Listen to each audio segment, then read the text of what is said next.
Apakah bisa values perusahaan diubah menjadi KPI?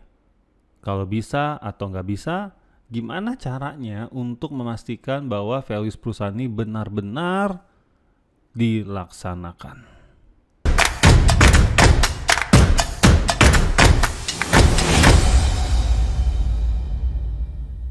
Halo semuanya, kembali lagi di channel Tanya Kak Sam. Gue mendapatkan pertanyaan yang menurut gue cukup advance nih pertanyaannya. Karena kali ini bukan hanya ngomongin soal KPI, tapi nyerempet juga ke values. Jadi, buat teman-teman yang baru belajar tentang HRD, ya tentang manajemen, mungkin gue harus kasih dulu beberapa basic teorinya dulu. Jadi, sebetulnya di dalam sebuah perusahaan, cash practice-nya ya, saya nggak bilang ini yang paling tepat, tapi cash practice-nya dan yang saya percaya, seperti ada dua tools untuk kita bisa mengelola kinerja karyawan dan juga mengelola lingkungan kerja kita. Ya, tools yang pertama adalah KPI. Ya, KPI itu sendiri dari definisinya adalah Key Performance Indicator. Jadi artinya ada kata performance. Orang dibilang bagus kerjanya kalau apa. Sementara kalau values itu ngomongin soal expected behavior-nya atau perilaku yang diharapkan. Perkataan, cara bertutur kata yang diharapkan, tindak tanduk yang diharapkan, mindset yang diharapkan, itu ngomongin value. Jadi kalau KPI ini ngomongin hasil kerja kita, kalau value ini ngomongin perilaku, mindset, ya dan sebagainya yang tadi saya terangkan. Nah, ketika ini mau dijadikan satu, ya, ini jadinya lebih complicated menurut saya. Kenapa? Karena begini. Kalau misalkan saya punya anggota tim, sikapnya, tutur katanya sangat sopan sesuai dengan value-value perusahaan yang saya inginkan, tetapi ujungnya kinerjanya itu nggak baik gitu ya, kan jadi repot kalau dijadikan satu. Makanya saran saya adalah kita pisahkan. Ya, bisa aja ada orang-orang yang performance-nya di atas kertas, angka, datanya itu bagus banget, tapi sikapnya nyebelin banget, ya. Tapi mindsetnya nggak banget, tapi sikut-sikutan. Nah, kalau udah kayak begitu, berarti kita ngomong di ranah values atau nilai-nilai budaya perusahaan. Nah, kalau kita bagi dua jadi gini kan jadi enak gitu ya. Yang biasa yang saya ajarin itu soal cara bikin KPI memang, ya. Tapi bukan berarti, catat baik-baik, bukan berarti values itu tidak penting. Saya juga termasuk orang yang menganggap value itu nggak kalah penting dari KPI. Jadi dua-duanya ini harus barengan. Tapi jangan dicampur adukan, karena nanti jadi too complicated. Oke ya. Nah, sekarang kita ngomongin value. Kalau misalkan kita ada value, value itu biasanya teman-teman atau nilai-nilai perusahaan itu biasanya bentuknya adalah 1-2 kata. Dimana biasanya ada 5 value, 4 value, bahkan ada perusahaan yang 8 value gitu. Boleh nggak sih banyak-banyak? Boleh, tapi nanti ngafalnya susah. Kalau nggak dihafal, kalau orang nggak ingat, ya implementasinya mungkin juga akan lebih challenging kan gitu ya. Jadi kalau saya sih bahkan sebisa mungkin value itu cuma 4 gitu, atau maksimal 5 lah gitu ya. Tapi kalau nggak ya nggak apa-apa juga. Karena semakin banyak value, ini nih kayak semakin banyak aturan-aturan dalam kita bersikap, yang artinya kita sebagai leader atau sebagai business owner harus juga menjadi contoh. Ibaratnya kalau value-nya makin banyak, makin susah dicontohinnya. Makin susah menjadi contoh ya, karena kalau kitanya sendiri melanggar value tersebut, ya tim kita akan sulit untuk mengikutinya dan sebagainya gitu ya. Nah, makanya untuk memastikan value perusahaan ini jalan, cek dulu value-nya kebanyakan atau enggak. Kedua, value-nya punya kontradiksi nggak satu sama lain ya. Contoh begini nih, saya menemukan banyak klien-klien saya yang value-nya itu kontradiktif. Misalnya dia pengen value-nya quality, tapi juga dia pengen value-nya speed, kecepatan. Pada kebanyakan cases, pada kebanyakan kasus gitu ya, yang untuk mendapatkan quality yang baik itu biasanya membutuhkan waktu yang lebih lama. Saya nggak bilang itu selalu atau memang itu hukum ya, enggak ya, tapi pada kebanyakan kasus itu kontradiktif antara quality sama speed. Maka kalau value kita aja bertabrakan dan tidak clear gitu ya, artinya satu value bisa menggugurkan value yang lain, ini susah implementasinya teman-teman. Makanya salah satu service kita juga di F-Project adalah membantu untuk mengevaluasi value-value perusahaan yang udah di set ini, ada value dilemanya nggak? Ya, ada kontradiktifnya nggak satu sama lain? Kalau perlu kita rombak lagi, kita pertajam lagi supaya tidak kontradiktif satu sama lain. Oke ya? Nah, katakanlah value kita udah oke, ya, nggak kontradiktif, nggak ada value dilemanya.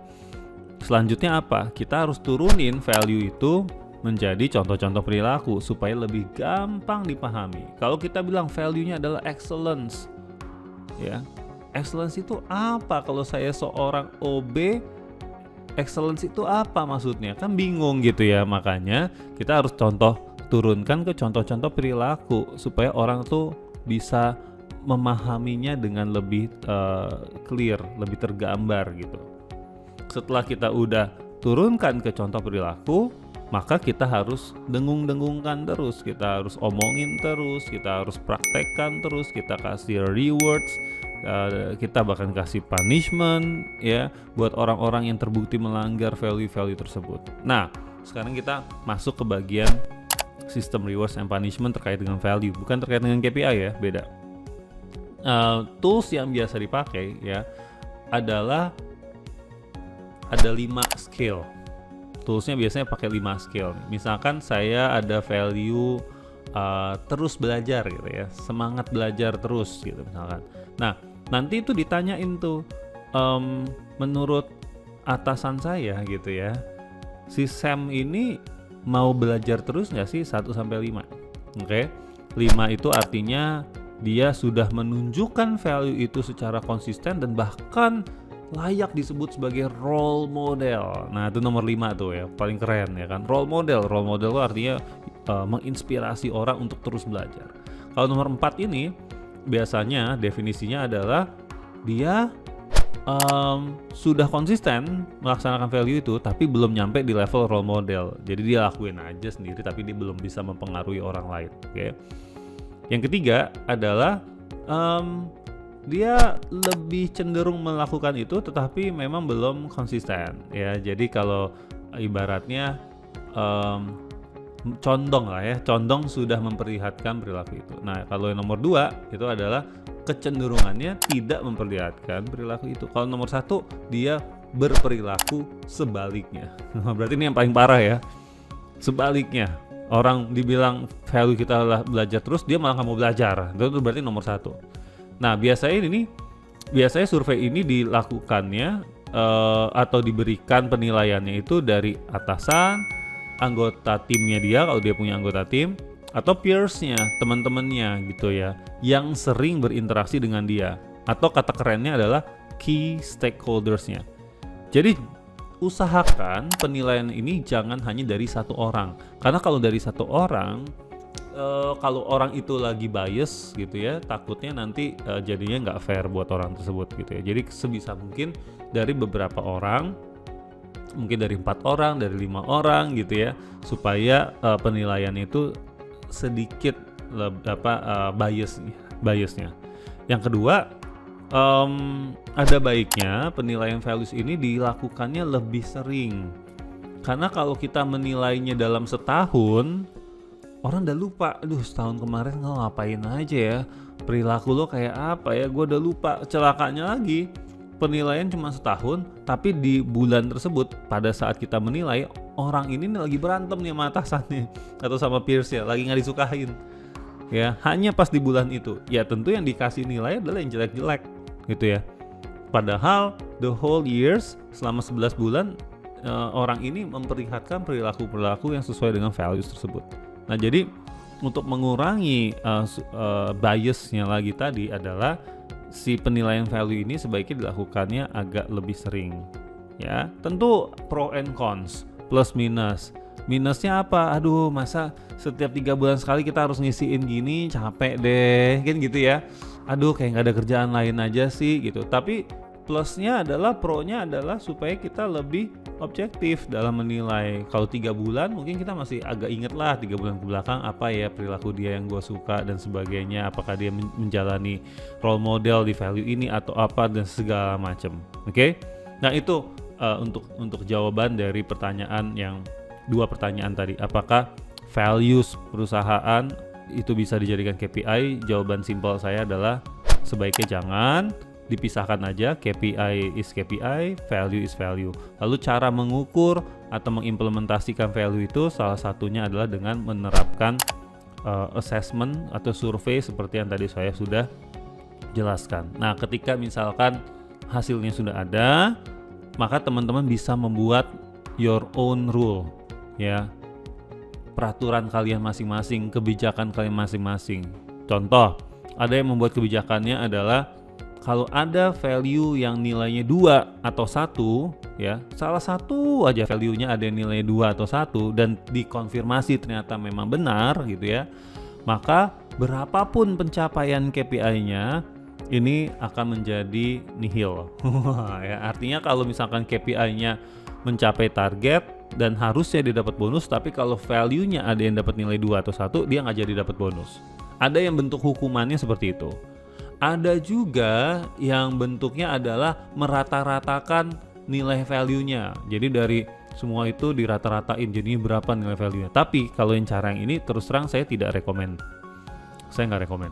Kenapa? Karena penilaian seperti value tadi ya pakai skala Likert itu kayaknya kurang masuk kalau misalkan dirata-ratain ya, bukan dirata-ratain. Jadi kalau saya lebih rekomendnya adalah selama value-nya itu tidak ada yang dapat nilai 2 atau 1 ya, maka aman, tidak perlu ada hukuman tertentu atau konsekuensi negatif tertentu.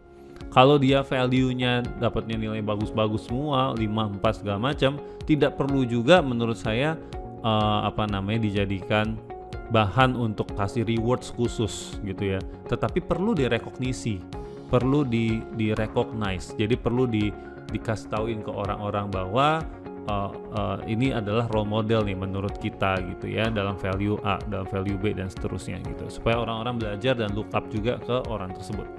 Tapi again, nggak ada satu cara yang menurut saya sempurna.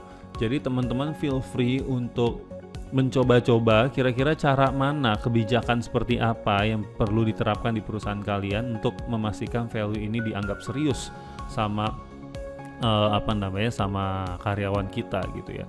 Dan kalau kalian udah menerapkan, tolong tulis di komen karena saya mau tahu juga nih penerapannya, karena ini bisa banyak banget sih macam-macamnya gitu ya. Well anyway, udah 12 menit lebih, jadi I think I have to stop now supaya videonya nggak kepanjangan. Kita mungkin akan bahas banyak tentang value juga di tahun depan gitu ya. Jadi stay tune, nyalain notifikasinya, subscribe di YouTube channel Tanya Kasem, share YouTube channel ini kepada orang-orang yang sekiranya membutuhkan. Oke, thank you, bye.